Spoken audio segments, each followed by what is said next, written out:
Corruption is a vile disease that sucks and drains the health out of something good. Corruption in society is an evil moral infection that keeps community in the state of perpetual sickness. Corruption is a moral virus. It's so potent it leaves its host sick, lethargic, and unable to realize and accomplish all that a well person can. Where corruption thrives, poverty and not prosperity thrives. Wealth is grabbed into the greedy, grubby hands of those who get fat on the toil and labor of good people. Corruption benefits only temporarily those who participate in it. Everyone else is a victim of the theft, the deceit, the dishonesty, and the lies that corruption feeds on. You need to know that a corrupt person is stealing from you. Corruption is filthy work and despicable acts of treachery done under the table and behind closed doors. Corruption is a disgusting shame.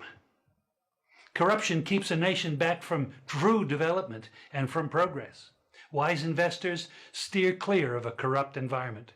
They would rather put their resources into a place where the playing field of opportunity is equal for all and not bent towards feeding the financial lust of corrupt, lying, cheating, thieving politicians and government officials.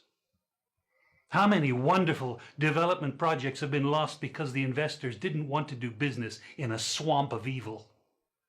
When those great projects go to another nation or to some other place, we all lose. Believe me when I tell you that corruption steals from you, it steals from all of us. Corruption plunders the nation's wealth. Corrupt people compromise on truth, equity, and fairness, choosing instead to feed off the short-term benefits of crookedness, exploitation, and financial perversion.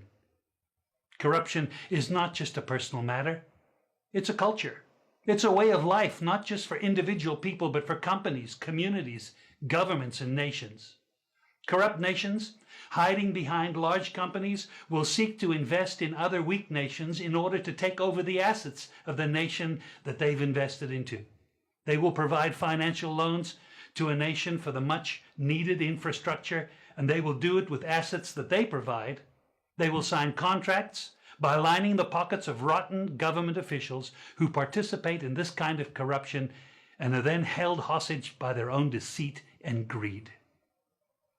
Corruption is nothing less than a form of theft and national robbery. A corrupt person steals from everyone in society.